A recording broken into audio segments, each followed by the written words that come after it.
Now, our next speaker is Carl Wright. He's the head of the Commonwealth Local Government Forum. I got a little message for him because it seems I called it the British Commonwealth when I was running through the speakers first. And apparently there's no such thing as the British Commonwealth. It's a collection of 15 countries, of which Britain, the UK, is one member.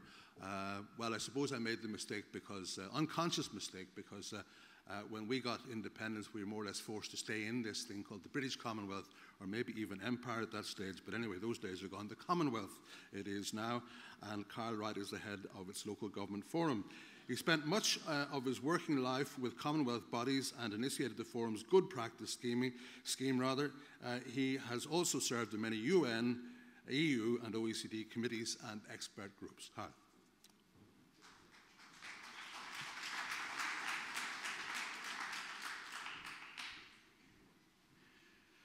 Good afternoon, and thank you, Chair, for making that little correction. I'll be in deep trouble otherwise, because one of my senior board members is here with us today, and I want to acknowledge Mayor Didas Masaburi, Mayor of Dar es Salaam, who in fact I can announce is also going to be, thank you, representing us at the very important Kenyan parliamentary, presidential and local government elections in the next 2 weeks as part of our official observer team. And of course, I'd be in trouble with my Tanzanian colleague if it was just a British Commonwealth rather than a Commonwealth of 54 independent countries, a number of which, of course, have no connection with the UK, such as Rwanda and Mozambique. But maybe just honourable mayors, ministers, local government colleagues, partners from UN Habitat, UNDP, and perhaps it's worth mentioning, colleagues, that we just signed. I was able to sign a memorandum of understanding with Right Honourable Helen Clark, who we heard this morning, in our organisation just a few months ago. Let me perhaps just very briefly thank, first of all, our Irish friends for hosting us, and particularly Dublin City Council. And I want to acknowledge especially, of course, the work which Peter Finnegan and his colleague Helen have done in bringing this forum together. We do look upon Ireland as providing an important leadership at this event, but of course not only here, but as we've heard already this morning from the Irish minister responsible within the European Union in the context of the European presidency in the next 6 months, including on issues regarding development and post-2015 development issues. Just a little sort of personal anecdote. I grew up many years ago just across the Irish Sea in West Wales, so I have a lot of affinity with Ireland. I then spent the last 30 years living in Kilburn and Cricklewood in London, which is where the Irish community has its headquarters and where there's some very nice Irish pubs. And I remember my first visit here many, many years ago as a very scruffy student was being met at the dockside by a very prominent gentleman who was then the leader of the opposition, subsequently became the Taoiseach, Gareth Fitzgerald, and being very impressed that he was picking up a group of scruffy students at 6 o'clock in the morning. So I'm always very impressed by the Irish hospitality. But let me come to the theme and to the issues, and particularly where does technology fit in the fight against poverty? Technology is certainly evolving all the time, changing day by day, but how can it actually reduce poverty, help to reduce poverty? And what role does local government, what role do cities have in this? Certainly technology can perform in resulting in better quality and more efficient services to citizens, but it does also sometimes have a bad track record in presenting itself as a quick fix solution. And it's all too easy to choose from a solution that is perhaps not yet ready or sustainable. It is therefore crucial that the decisions made by local authorities are firmly grounded in reality and consider a long-term view of the benefits which technology can deliver.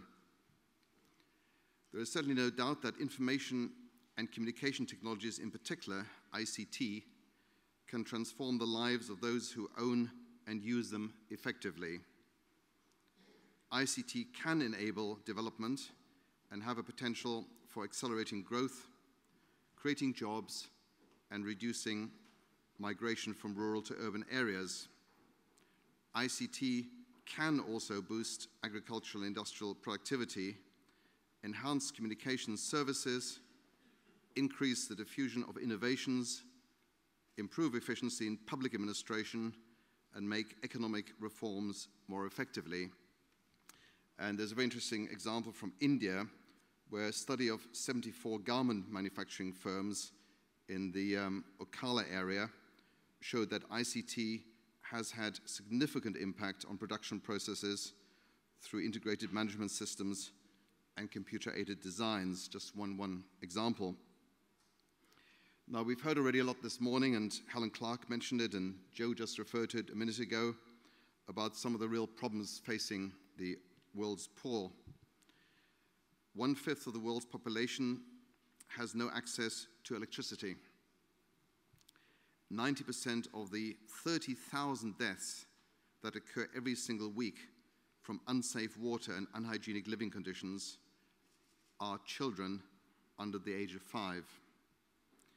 And as we heard, in many of the developing world, people still cook with firewood or rudimentary cooking tools that cause them to inhale harmful smoke from cook stoves. In fact, and this is a horrendous statistic, kills one person every 16 seconds. Now that's a staggering statistic. One person is killed every 16 seconds from inhaling harmful smoke. These factors clearly limit opportunity.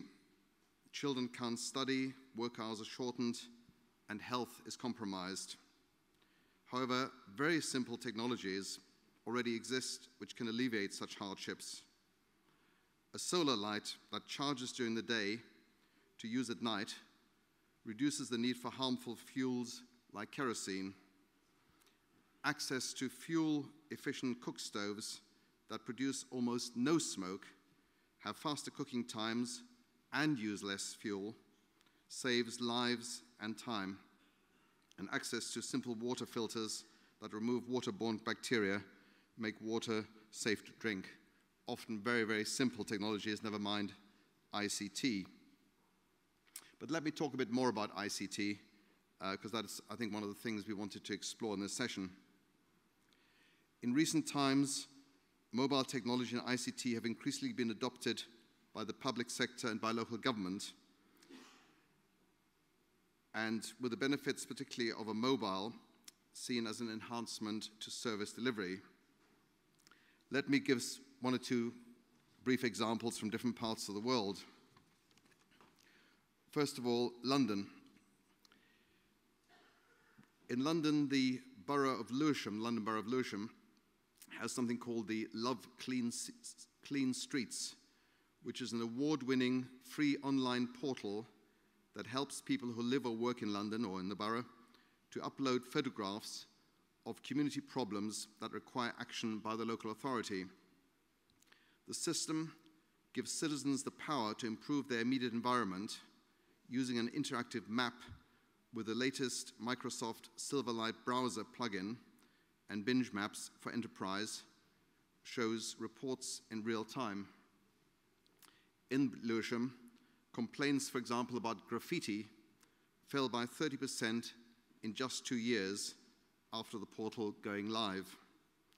Cleanup times have been cut drastically, and resident satisfaction with street cleaning service and local authority responsiveness has therefore increased. That's one example from London. Now, how can we use these examples in particularly helping developing country cities and developing country local governments? And how does city-to-city cooperation and partnership work? Well, Lewisham actually worked with Kingston St Andrews Corporation in Jamaica under something called the Commonwealth Local Government Forum Good Practice Scheme, funded by British DFID, which responded to local needs to promote community engagement. What happened was that Kingston explored a range of different strategies which Lewisham was already using, such as the Love Lewisham campaign, using social media. Kingston was particularly attracted by the fact that the approach allowed for real-time reporting, which enabled them to be far more responsive in dealing with issues which previously would have been reported only at the next council meeting. The partnership between Lewisham and Kingston involve focusing on improving community engagement by developing an app via social media, similar to the Love Lewisham app.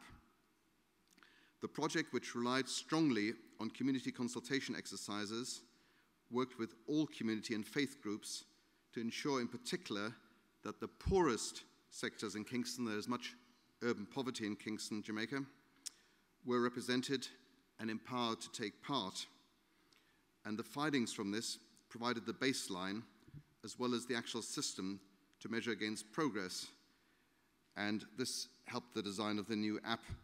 And it was recently launched, and already it's fulfilling some of its key objectives. So it's a very good example of some of the apps which have been developed with ICT in a developed environment, in this case London, being transferred through city-to-city cooperation to a partner city in Kingston, Jamaica.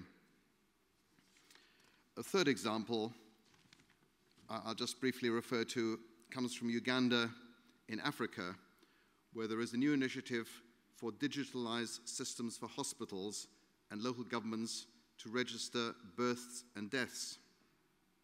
This is the Mobile Vital Record System, which uses internet-connected computers in hospitals and local government offices to deal with bottlenecks in the current paper-based systems and will streamline the delivery of birth and death registrations. The system is currently underway in 11 districts and will be rolled out to 56 districts by the end of 2013 with support from UNICEF. And it's estimated that the new system is already resulting in significantly improved service delivery and increases in non-tax revenue. So some real tangible advantages, some real tangible improvements, some real improvements to services to our citizens. And of course, let me just acknowledge in passing the excellent system which Dublin City Council has introduced with its free Wi-Fi spots across the city, which can be accessed free of charge by all citizens. Let me, in conclusion, colleagues, broaden the agenda a little bit and refer to the post-2015 development agenda, which we've heard already quite a bit about this morning.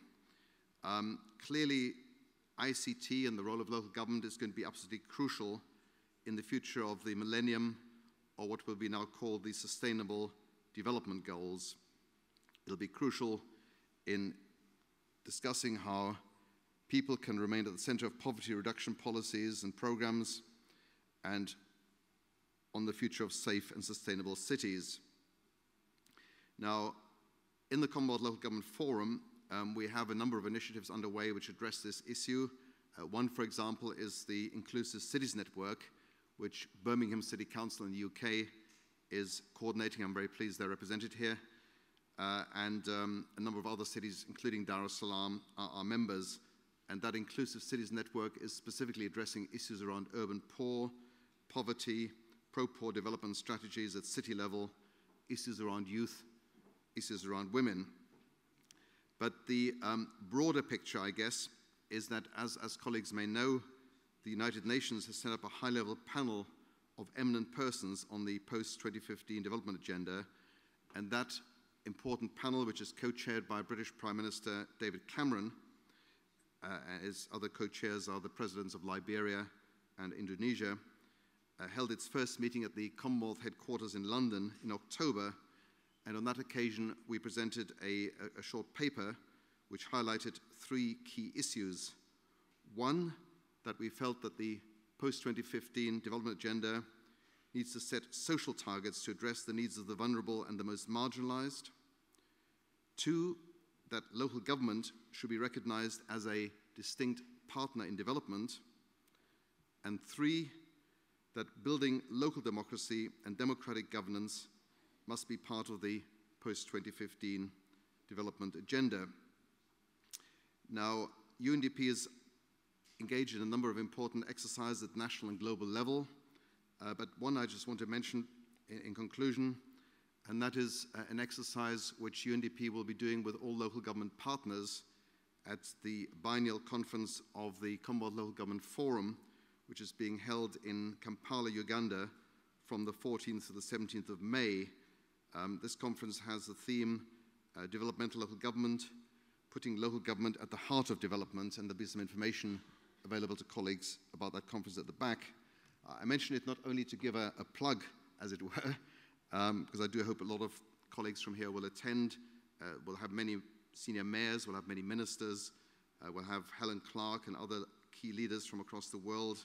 We'll have many development partners. I hope Irish Aid will be represented at senior level.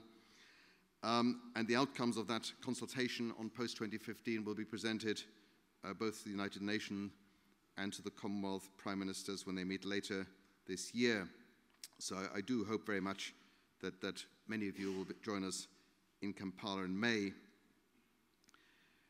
Mr. Costello this morning said that smart, safe, and sustainable cities need joined-up government.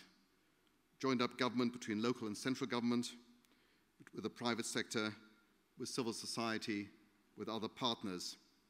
I think it also needs good government and democratic government.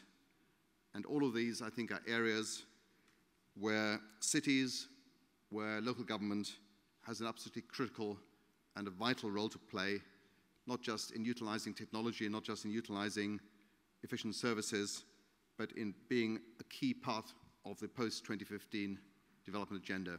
Thank you very much.